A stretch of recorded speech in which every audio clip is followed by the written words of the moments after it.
people want to be coached and they want to be part of something special. And if they don't, they're probably not going to make it. And that's okay too. That's actually really great. And our core values have allowed us to do that. And those that want to be here have stayed here. Welcome to the Reimagining Home Services podcast. I'm Brady Jolly with my partner and COO, Scott Sharrock. We lead a rapidly growing plumbing, HVAC, electrical, and water cleanup business, and we're on a mission to run a $100 million company. Join us as we walk through the challenges, decisions, and lessons that come with that journey. All right, good to be back. Yeah, man, welcome back to the Reimagining Home Services podcast. Third episode. Today we're going to be talking about mission, vision, values. We touched on this, I think, on our first episode. I think we even talked about it on the second episode. I think that this is, you alluded to it, but this is one of the most underrated things that has made a massive impact on a lot of the recent success that we've had. I kind of want to talk about how I thought about mission, vision, and values previously, and then I want to spend today talking about how we revamped our mission, vision, values, why we did that, and then the impact and the cadence that the impact it has and the cadence that we have to make sure that we're hammering that home like every single day and every single interaction, and just what it means to our company. So I think that I used to think about mission and values particularly as kind of lame. Yeah. Like cheesy, Yep. you know? It was like, I literally remember in probably 2015 or 16 talking, me and you and Ryan Eaton, who was our marketing guy, talking about, hey, we need some like good like words to put on the wall. Mm-hmm. Like what would get the people going, you know? Yeah. And so back then we came up with some stuff. It was do the right thing and honest, friendly, prompt. And that was cool. It was fine, but it was like, literally, we started that by, hey, what would just get people excited about working here? Hey, look, we do the right thing, you know? We didn't ever talk about it. We didn't, it wasn't a part of hiring and firing. It was pretty boilerplate, you know, do the right thing and honest, friendly, prompt. Those are, like, kind of basic, I think, for what a home service company should do, right? So we ran with those for a while, and I think it was pretty normal of what most companies have. Mission and values. It was just normal. Nobody really talked about them. If you asked everybody in the company, what are our mission and values? I think some people would have been able to say it. Most people probably not. Definitely wasn't talked about in interviews or annual reviews. Wasn't talked about in one-to-ones. We didn't give awards really based on it. So I think what changed in my mind, and I don't have like a specific moment, but I was having a really hard time defining in recruiting, like through this process of when we knew we were going to be growing and we knew that we needed to get like really good leaders, the right people on the bus. How do we define that perfectly? What is a Jolly employee? Yeah. You and I, people that have been around here a long time, know that there's something special about being a Jolly employee. There's something that we like about it. You know, you've been here for a long time. There's a lot of employees that have been here for a long time. We attract a lot of talent from our other employees who refer their friends and family members to come work here. But why? You know, why? Other than it's just a good place to work and we do the right thing. Like, I couldn't even define that. And I was the owner of the business, you know, so I kind of had the realization, like, we have to be able to define that and then lean into it, double down on it, and make it like our mission to attract people and retain people based on that, based on people that fit into that, you know? And through Nexstar, through people that we know in the trades, you and I heard a couple of times, we'd hear these, like, you hear the cool stories of, we went from 5 million to 50 million, and we went from 20 million to 75 million, all these crazy stories you hear within Nexstar, the things that get your juices flowing, like where you're like, hey, man, I want to be one of them, you know? For sure. And I think we had 2 separate occasions where we asked, hey, what tell us like about it? Like, give us what happened? Why? How do you grow so much? 2 separate people said, oh man, mission, vision, values. We just redid our mission, vision, values. And I'm like, what? Like, you were able to have crazy success because you redid your mission, vision, values? Like, I couldn't wrap my head around it, you know? So all that is what got me in the mindset to start to rebuild mission, vision, values. Before I start talking about how we did that, why don't you just talk about from your lens what our mission, vision, values was like before we redid it? Yeah, I think, previously it was our core values, which weren't really defined. They were called honest, friendly, prompt. So you mentioned this a little bit. It was hard to super define this and what that is. And, there's some clear things. What honest is like, theft obviously is dishonest. But, is discounting dishonest or is it honest? Which one is it? And like do the right thing. There wasn't a lot of direction, and it was a nice like branding thing. I think it looked well branded. It was in our office. I think people could tell you a little bit about them, but not really our culture was already elevated past them. Yeah. If that makes sense. There was a lot of really good things happening. Our culture was like growing and booming, and it was exciting, but it was like we grew past it, and it was extremely hard to coach and train our people to it. Because really, at the end of the day, we want to be defined like the Jolly way. And those got us to a certain point, but definitely as we start to scale and you lose day-to-day touch with every employee, that's when I personally started to notice we need to really define these as we scale. We're not going to have our hands wrapped around every employee like we've had previously, and they can, they can model after you. But now there's a guide. There's a prescription. It's extremely clear. Not only are they defined, there's, actually how to do them, how they're overly done, all those things. I know we'll touch base that in a moment. But I can't express the difference when we redid our mission values of the team, the buy-in, the excitement, and it still is, almost 2 years in, it's rapidly just thriving. So I'll kind of kick it back to you. What was your first step as the owner, realizing, okay, mission, vision, values were set, they weren't very good. How do I take this to the next level? What was the things that you did to start that process? First thing I did was called Nexstar. I called Lisa Kinney at Nexstar. She's an amazing leader and really good. This is one of her primary things that she does with Nexstar is helps people with their mission, vision, values. So she has done it a lot. She's seen a lot of mission, vision, values. She's seen the companies that have done great with it. She's seen companies fail with it. Mm-hmm. So she was just like the perfect person to talk to about it. So her and I had several calls. I don't know, probably 10 calls or 8 calls over like a 3 or 4 month period. And I think that not rushing it was really important. That's not my MO usually. Like usually, I know. Do it tomorrow. Yeah, generally, it's like, hey, if we're gonna do something, let's hurry up and do it. Yeah. But with this, you just can't do that if you're gonna do it right. For sure. So she gave me some really challenging homework every time that we would, and like I think that generally I'm just probably not the best a lot of times at like reflecting on my feelings and how my why, and like I always kind of sometimes struggle with that, So there was the first step of this that Lisa charged me with was finding the mission statement. Mm-hmm. And before I talked to her, I thought that the mission statement was going to be like, let's just talk to the leadership team or maybe everybody in the company and figure out what our mission statement is.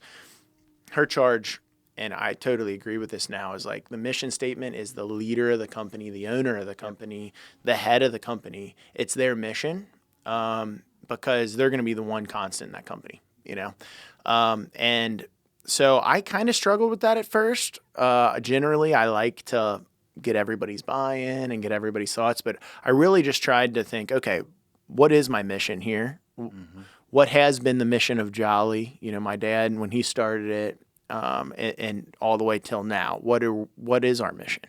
And I started by asking, it was an exercise to ask why. Why, it was what do you do for customers? Very simply, we do plumbing, HVAC, service. Why is that important? Why is that important? Why is that important? Why is that important? And it just keeps digging. Pulls out of you. And like, it asks like, why is it important like 6 or 7 times? And you're like, man, I don't even know how to answer this. But what I ended up finding from that exercise for us was doing things different and reimagining how things are done in home services to give people the best experiences within the trade, within home services, whether that's a customer or an employee. That was our why. We wanted to give people exceptional experiences when they interact with our company and leave them better off after that. That goes all the way back to when my dad started the business. He started it because he saw a need. There was great plumbers in the area who were not great communicators, didn't have good, clean truck, didn't have a good, clean uniform. They didn't treat customer solutions like they were their own. They had blinders on and just fixed plumbing problems. Back then, that was reimagining when he started the business. It was reimagining to have a clean truck, be a great communicator, treat it as a business. Well, now you look around and there's 100 companies in town that do that are good communicators, good clean truck, good trained technicians, right? So we now reimagine in other ways, right? But I think that that's been a common theme through. So that is what we landed on for our mission statement, reimagining how the world experiences home services. That's the name of the podcast, Reimagining Home Services, because of our mission to dive into that. So that was the part with the mission. That was mine. I just it was like maybe the only time ever of anything we've ever done that I just said, hey guys, this is it. Nobody really has anything to say about it, but this is the mission. I remember we were in the, we call it the poker room, and we had our whole leadership team, and the excitement of like hearing it launch, like leadership team's like, yeah, that's it. So, reimagining how the world experiences home services is just awesome. And we were all bought in. Like, I think that's the key part, is that it's very believable, and we can do it together. But it definitely came from you. It starts at the top, for sure. So keep walking us through. So that's, you worked with Lisa Kinney, amazing coach at Next Star. She drove you through a lot of exercises to define that mission. What else? What was the next step? So a mission statement never changes. You never achieve it. It's on the horizon, but you never get there. So the mission statement, it's my hope in building it that it's going to be the same for 50 years, 100 years, 150 years. It never changes. It doesn't matter if the company goes to $1 billion company, we can still reimagine how the world experiences home services, right? Next are the values. The values are ways to define the mission. Those are very definitive ways that you can live your work life and personal life to get to that mission. Those are defined by the leadership team. Mm-hmm. That was really where most of this time took place. We had, I don't know, what would we say, 4 or 5 meetings about this? Yep. 4 or 5 meetings over time to really dive in. Lisa gave us some more homework, some really good questions, some really good exercises to define what is it that makes it, like, let's think of the best premium Jolly employee, maybe even employee we don't even have. Mm-hmm. But if you were just building the perfect employee, what are they going to embody? And we came up with our 6 values that way over time, talking about it. Probably came up 15 things at first, words that kept coming up. And then we tuned that, we dialed that down to 7 or 8. And then we finally got it to 6. So what we landed on was one small phrase and then a little descriptor under it. Yeah. That's how we decided to do it. So I'll give you some examples. Winner's work, excellence is not an act, but a habit. That's one. So winner's work, that's the value. The way to define that, excellence is not an act, but a habit. We have 6 of those. After that, we talked a ton as a leadership team about, okay, great, we've defined our mission, we've defined our vision, our values, but now what? That's the easy part. How do we infiltrate this into everything that we do as a company? Mm-hmm. And that was really, I think, a big part of where you came in and stepped in and have done just an incredible job of making sure that the company buys into these, talk about them every single day, talk about them in our communication rhythm. So why don't you talk about how you did that? Yeah, so the first thing was we wanted to create some excitement, and we launched an all company. And I think what we had to really do was clearly state what they are, what's the why, and then what's going to come of it. So tied to your vision a little bit, which we'll talk about the vision after this. So the all company was critical. And we know as anything, as we've trained, an all company is going to last you about 3 days if you don't keep talking about it. So we really, the all company training was about how core values are like a GPS. They're the navigational piece to achieve what we want. And if we take the wrong turn, our core values are going to bring us back. So we went through a lot of these exercises. We defined it. We showed them, win the day, winner's work, do the right thing. We went through, every single person would go through and give an example of how they execute that. So the first thing was the knowledge part. Teach them what they are.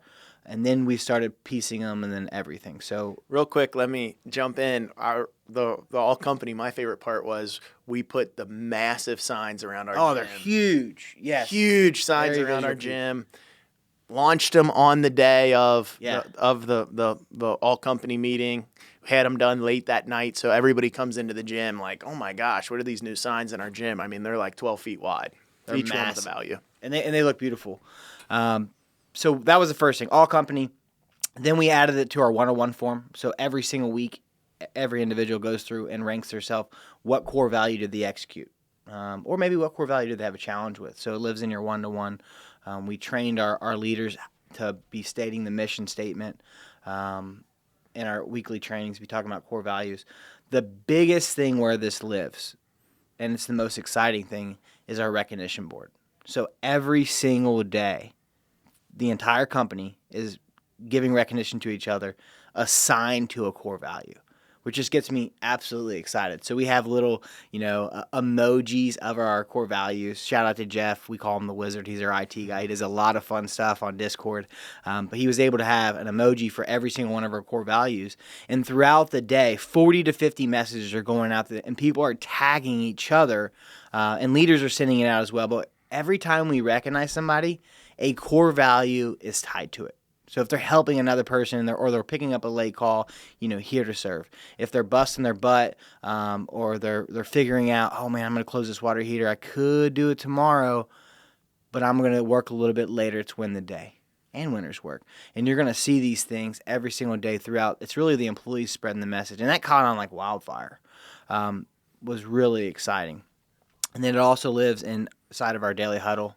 On any of our sheets that we have for ride-alongs, training guides, our mission, vision, values are everywhere. I've probably missed some things, but I can't describe the impact that it made to be able to coach and train, to be able to clearly define who we were. And there was some of it there. Like I will say, the core values just didn't change overnight. Like some of those things were already there. We were just able to describe it. We were able to say, we had plenty of people with winner's work mentality. We had plenty of people with win the day, but we really didn't know how to size it up and measure it. And now it's very clear. I think that was the cool part about the exercise we did to build it. It was like, hey, what are the best employees that embody like a lot of the things that we came up with?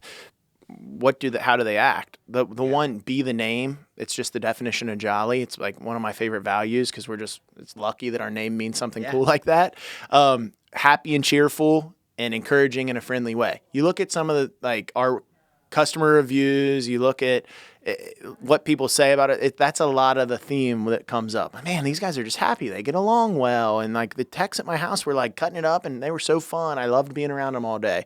We're looking very much at people like that already work for us and what do they embody, and let's make a core value out of it, right? So that's how we did it. I think a couple of things that I'll add to what you said. Annual reviews. Mm-hmm. I love what we've done with annual reviews. I can't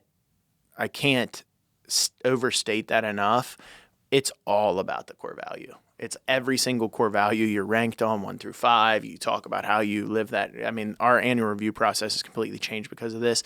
And then the other one is awards. So at the town hall, every single town hall that's quarterly, we give our core value awards. Each core value has an award. It's voted on by their peers. So everybody in the company gets a vote. And then we choose the winner based on who got the most votes. They type out when they vote, they type out why that they think that person should win that. So you get this awesome content. Hey, I think Danny should win the day because he just embodies it every day. He's in here trying to make sure that he takes care of customers, takes care of the company every single day. Employee nominated. So the employees are just consistently talking about it. So we get to read those in front of the whole company, every single nomination, every single quarter, and that just reiterates, people want that to be read about them up in the front of the room. And then we do the Reimagineer Award, which is the person that embodied all of our values and our mission statement throughout the quarter. And then we hang those throughout the office. The other one is, I think when we implemented this, it was just, we mentioned the signs in the office, but it was just like a branding bomb. Yeah. We really put an investment into training room everywhere. Training room, all down the hallways, 4 or 5 different places where, more than that, every room, they're everywhere. We have the one-sheeters that are in everybody's office. I think we put a budget to it. Yeah, we did. That's the other thing that I would say is we had in our BPW, our business planning workshop, we set aside some money for it the year before because we knew we were going to do it. I think that we end up spending $8,000 or $10,000 on everything. At least. Yeah, it was under 15, but it was right around there. Yeah, I think that well worth that it. Yeah, that investment at the time I was a little uncomfortable with, with everything. It's just like one of these one-off that you're thinking, man, do we really need to do that? But it's been pivotal, making sure that everywhere anybody turns, they know that they're seeing that. They're seeing the mission, vision, and values. With the core values, will you tell us a little bit about the process of the coaching card? So I'll give Chris Hoffman Brothers, some shout out there. We did a site visit, and he showed us something that with the values and how you execute them. So tell us about the coaching values. We are not afraid to share, and we definitely aren't afraid to steal. So if you see a good idea out there, there's a chance that we didn't come up with it. But tell us about the coaching cards and how that helps with the core values. Yep, great question. The coaching card is something that we just came up with. So of course we talk about this in the interview, right? We talk about core values. We took it a step further. We give every single new hire a packet with every single core value and how that core value is, how it shows up. Also how it can be overused or underused. So sometimes, I'll just look at our core values. Win the day. That can sometimes be overused. Like if you're a used car salesman and you're winning the day every day, but you're in there acting like a used snake oil salesman and taking advantage of customers, well, yeah, that's overused. That you shouldn't be doing that. You're winning the day, but you're taking advantage of customers the wrong way. In the wrong way, right? So that's overused, and we want to define that very much. What these coaching cards do, they allow our managers and our technicians to review how they show up for the core values, and they allow themselves to grade themselves on it. So, like I said, in the annual reviews, we're going to go over every single core value and how you show up for that, and you're going to rate yourself on it. It's a great time to look at that coaching card and determine, through overuse, underuse, how it shows up, just how you want to rank yourself. What would you add to that? Yeah, I just think with the coaching cards, it made it so much easier during the annual review process to be able to clearly state where someone needs to work. Because oftentimes previously you would be like, okay, where's our 3% increase or where's our pay bump? And now it's much more than just KPIs. Like we're a KPI-driven company, and performance does matter. But so does don't hesitate to educate, which is one of our core values. Like how often are you educating others, serving others? How often are you educating yourself? Those are things that come up, but would come up way less if it's clearly defined and there's rules around it and you can see how you execute it. You can see how you get overdone it. Like winter's work, there's definitely people we have to make sure we pull them back a little bit. I think of one person specifically, working out 90 hours a week is going to lead to burnout and frustration. There's times for it. You can't do that every single week, 52 weeks out of the year. It's not healthy, right? But also, working 30 hours a week when you're a full-time employee is, also underdone, right? So there is a balance there, and it's just so much clearer to talk about. But I love the coaching cards. It's one of my favorite part about the core values, and it makes it easy to explain to new people. It makes it easy to celebrate people. I think that's one of the things that I love the most is that we celebrate each other. We recognize each other a lot. And it gets me more excited about celebrating than saying, okay, well, we can coach this person to be a little bit higher performer, which we should. We have to. But to be able to celebrate each other every single day is exciting for me. Yeah, I think it's easy. Like our managers and us leaders, you're going to coach people based on what you can define and track. It's so easy because we have really good scorecards for our data to just go right to that. Let's just coach every single person on data. And then that's where you get all they care about is money. All they care about is performance. I'm living all these values, but I might have had a bad week or a bad month, and I feel like that's all I'm getting coached on. The coaching cards give us the ability to coach them on more than just those things. And sometimes when you're coaching people on values other than without these coaching cards, it's kind of like fluffy. It's like feelings, and it's like there's not direct things to look at. There's like 7 or 8 defined sentences for overdone and underdone on each coaching card. So you can specifically define how an employee is showing up for that value. So I think the final part of the mission, vision, values build that I want to talk about is the vision, where mission statement never changes. Values define that mission statement. Vision very much changes. The guidance on a vision is that it should change every 3 to 5 years. It should be an outlook, a runway to get you where you want in the next 3 to 5 years. We chose a 3-year vision. I think I might have some different feelings actually on the vision now than I did when we built it. This was the first vision that we publicly posted and announced throughout the company. So right now, our vision is to give $1.5 million back to the community over a 3-year time. How we're going to do that, it's the form of our marketing dollars and our marketing budget. We just lined up where we thought we were going to be, where we wanted to be from a vision standpoint in 3 years, and then backed out of that how much we think we'd be giving to the community. We had a lot of discussion on this. Should this be just a revenue number? Do you just put up, hey, we want to do $25 million in 3 years, and in 2027 we want to do $25 million.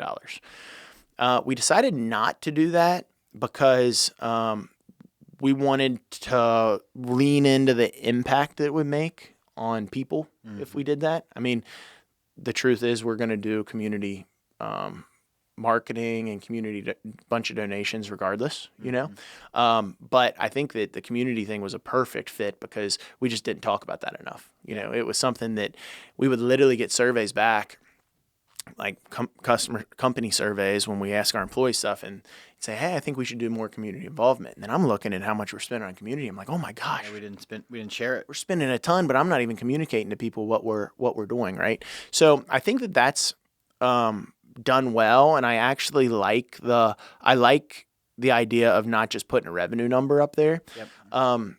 I think that the challenge has been things change. We found that we thought we were going to be able to compete with marketing dollars within the community. And we really haven't. We really haven't been able to generate leads through a lot of this community marketing. We found the way that we're able to generate leads is like the boring old marketing, mass media, billboards, from a branding standpoint, commercials, obviously the lead generation stuff, SEO and everything else. So that's changed. We're probably not going to hit our vision, because of that, which I think that's okay. If we come up at the end and in 2027, we say we're at $1.2 million instead of $1.5 million. Very close, but yeah, I agree. That'd be great. And I still think we have a chance to hit it. And I don't want to judge the quality of the building of the vision based on if we hit it or not. I think it should be a challenge, and it's a vision for a reason. I think some of the things that are most important about just speaking about a vision in general, I think that it needs to be 3 to 5 years. I think it needs to be measurable. I think you definitely have to be able to post it in your office in one place or several places and track it over time, be able to talk to your employees about it, be transparent about it in quarterly or monthly meetings. So we do those things. We have a big tracker that goes from $0 to $1.5 million with our little Jolly logo next to it. Every quarter we talk about it in a town hall. When we hit the metrics along the line, we add the sticker next to the metric we hit. So like right now, I think we're at 750,000 of the $1.5 million, and we're like 2.5. Tell us a little bit of that 750,000. There's 2 that get me excited: is Unclog for Dogs and then the billboard. Tell about those 2, and then what other things we give to our vision. Yep. So for our vision, community spend, like a lot of time I tell everybody on the onboarding, this isn't just us going around and every single golf outing that asks for a sponsorship, we're giving $100 sponsorship too, although we do some of that too. Yeah. This is like very strategic marketing. So Unclogs for Dogs, probably the best campaign we've ever done from a branding standpoint. We give 5 pounds of dog food for every drain we unclog. So every time somebody calls for a drain, we're giving 5 pounds of dog food. We've given over 20,000 pounds of dog food in the last 2 years. And those are to local animal shelters who are in constant need of dog food. So that goes into that bucket. Yep. Another thing that we do, we try to, use some of these funds, employee contributed funds we talk about. So we call them employee contributed. It's when an employee cares about something, we'll help that, whether it's a nonprofit or whatever it is. So we have an employee, Shelby. She's a plumber, does a great job. She helps with a nonprofit called Do It Yourself Darling. So she volunteers her time to train people on how to do home services at their home. It's people who may have home service issues. They might have water heater issues or plumbing issues or electrical issues, but they can't afford to hire a plumber. So she trains them on how to fix stuff at their home so they can do it themselves and save money. So we have one billboard that we dedicate to that sort of thing, to promoting that sort of thing for our employees. So we put up a billboard all about Do It Yourself Darling with Shelby and the team over there on the billboard to just promote it. And we put a little Jolly logo on the side saying this sponsorship brought to you by Jolly Plumbing. So that was something that the people at Do It Yourself Darling and Shelby really appreciated. And that's something we're going to continue to do for stuff that people at our company care about. Then the other thing is we do the one day a year, pay every employee 8 hours to do community service. So that goes in that bucket as well. Yep. It's really cool. And I can tell you just the employees get excited about it. I know a couple guys coach and they use their employee contributions to their coaching team, and some of them nominate for them as well. But the billboard is always excited to me. And I think it's just a cool way to give back to, have one of your employees up there and giving to the community about something they're passionate with. And Shelby's amazing. So I just thought that was one of my favorite things with the vision. So I want to talk about, in closing here, a bit about if you take a snapshot of culture before the mission, vision, values rebuild, and then take a snapshot of culture now. Yep. What would you say? Well, it's measurable. So last year, not 2025, but 2024, we had our highest employee engagement survey. It was at a 90. What was our previous year? It was in the 80s. Started at 56 in 2018, and it's worked all the way up to 90, and I think we were at a 79 the year. In 2024, we were at a 79. 2025, we were to 90. Which is our highest, and I think that's kind of the... Talk about what that is. So the employee engagement is another great Nexstar tool. So we send it out generally February or March, and it goes to every single employee, and we truly don't know who fills it out. And they go through, we do a special event. If we get 100% completion, we do a wing truck. So we get everyone excited. We have a wing truck. We've actually, Molly, who's our customer experience manager, she heads it up. She does an amazing job with a lot of these projects and communication and engagement with her team. But she does a great job of getting excited. So everyone from top to bottom, every leader, every frontline employee goes through, and it's a big survey. I mean, I don't remember how many questions. Yeah, it's a lot of questions that ranks every single aspect of the business of, do you have the tools? Are you being trained properly? Do you have trust in senior leadership? Do you have trust in your direct manager? I mean, there's tons of questions.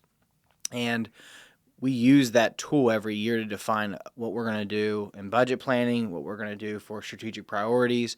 But to kind of get back to the original question, we launched these core values and our score goes up higher, and to be fully transparent, I think we actually coach harder now because it's so clearly defined. And it kind of goes back to, people want to be coached and they want to be part of something special.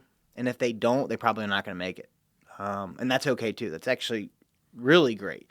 And our core values have allowed us to do that. And those that want to be here have stayed here.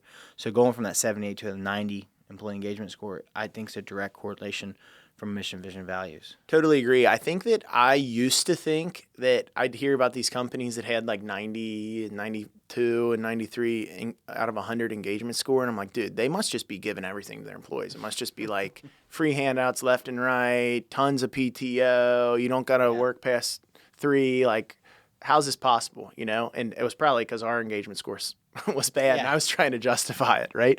But what I found was our like accountability and like drive and achievement, it was like achievement type culture was increasing, and our culture was increasing. It was actually kind of, I don't want to say it was becoming a more difficult place to work, but it was certainly more accountability. Yeah. I talk about with all new hires, sports, if you think about like the Bulls with Jordan back in the day, the Yankees with Jeter, the Patriots with Belichick and Brady, if you go ask anybody on those teams, hey, what do you like about working for the Patriots? What do you like about working for the Bulls or Yankees? I guarantee you none of them would say, oh, it's easy. It's an easy place to work. I like it because it's easy. They wouldn't. They'd say, we get after it. We win. We are driven. We help each other. We grow each other. We challenge each other. We improve as a team. We're champions. We have champion mindset, right? So I've found that like as our culture's improved and as we've started winning, we've kind of started to gain that momentum and like we're challenging each other more but we're winning and it is very much the people that you have on the team that are defined by these values that we set. Like, I think that we had people on the team that couldn't get us to where we are before we set these, and that's okay. I don't think that we have anybody on our team right now that doesn't align with our values. I agree. We've been very strict about it, very strict that even if they come in showing, I love when people come to their interview showing their Service Titan stats. Yeah. Like bring the receipts and they're, hey, look, I'm 82% conversion, 1,600 average sale. Like even if they're that, but they're not aligning with our values, we've got to, no, can't work here. And I think it's cool because we do that now. Mm-hmm. We do that now. And we definitely could not have said that before we redid this. We didn't even have the tools to do it. I mean, honestly. It just wasn't defined enough. Couldn't define it. So I'm looking forward to, after 2027, after we figure out if we hit this vision or not, then we build a new vision. So we're going to start working on that. We're probably about a year out to actually start working that, which is crazy. So I'm looking forward to that. Same. Yeah, so in closing, any other thoughts on mission, vision, values, how they're going to show up, what we're working on this year for them or anything like that? I just think the advice would be like, yes, a big part of this is the branding, getting it out, but that won't be enough. You truly have to, when you're launching your mission, vision, values, it needs to be in every part of your company. It's got to be in your one-to-ones. It's got to be in your trainings. You got to be able to talk about it every single day. It needs to be in your recognition, annual review process, in your hiring. It truly is an injection in every part of your business. And I think years past, we didn't do that. What about a small company? Like I've everybody who asks for business advice now over the last 2 years, I've been the guy that's like, dude, mission, vision, values. Don't do anything till you do that. But I've got back like, well, yeah, dude, and they have like 3 employees. Perfect. Now you got 3 people that can execute your mission, vision, values. Totally agree. So I don't think the size matters. I will say, as a smaller company, it was something I wish we would have done sooner. I think we would have saved ourselves a lot of time. And it for the owner, for the leadership team, it gives you something to be proud of, but also like those hiring things, also for coaching, training. There's not a size. You could be 1 employee. And you need to know your mission and your values. I will say there is a big impact the larger you get because you don't have as much contact with employees as you would like. Especially as you scale from senior leadership, you don't always get to spend a lot of time with apprentices. So I've noticed as we scale and we've grown larger, they're just as important as when you're smaller. But it's easier to be able to clearly state what they are and how you do them. Yeah, I think about it like from my mom and dad when they started the business. 1 employee, Wayne, he's still with us today. 47 years later, Wayne still works for us. It was our first ever employee. When it was Wayne and my parents, my dad was with Wayne every single day. He was like literally on the job with them every day. If Wayne didn't live out the values that we didn't have defined, but Dad had in his head of what Jolly's going to be, then you just tell him, hey, man, this ain't how we do it. This is how we do it, and very much. Well, then when you get a second crew and they're out there, you're seeing them every morning, you're seeing them every afternoon in the shop, but it gets a little harder, but you can still have a lot more impact. You can still, when you're there, you're able to tell them, hey, this is exactly how we do it. You can check on them more. But then when you get your third crew, fourth crew, now 60 some employees, impossible. It's impossible. It's impossible for me or you or our other leaders to be looking around at every single job. No, this is how you do it. This is how Brady wants it done. This is how Scott wants it done. It has to be defined. It has to be defined, coached, and talked about over and over and over again. And I go back to what I used to think, like when I'd walk through these companies and they have like all this stuff on their walls, like, man, that's like the cheesiest thing ever. I totally disagree with that now. The question is, when you walk around a company, is like, ask a random person walking through the, hey, tell me your values, tell me your mission statement. If they can do that, if everybody in the company can do that, man, what an awesome organization. 100%. All right, man. Well, it's great. Episode 3 in the books. We'll keep them coming. Good job. Thanks for tuning in this week's episode of Reimagining Home Services. We're super excited that we'll have 3 episodes every month come out. They're going to be on all your major platforms, Spotify, Apple, YouTube, and also leave a comment if there's a topic that you'd like us to cover.